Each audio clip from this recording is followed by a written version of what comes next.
रत्नागिरीत महायुतीमध्ये all is not वेल, कारण पालकमंत्री पदावरनं महायुतीमध्ये ठिणगी पडण्याची शक्यता आहे. 2029ला रत्नागिरीमध्ये भाजपचा पालकमंत्री असेल. भाजपचे आमदार प्रमोद जठार यांनी हे वक्तव्य केलं.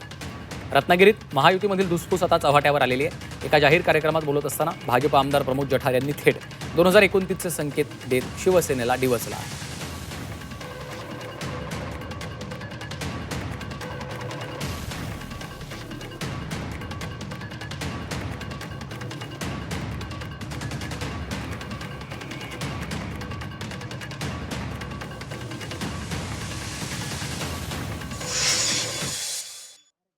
आता आपसात भांडायचं नाही. आपल्याला रत्नागिरीमध्ये मोठी लढाई लढायची ना.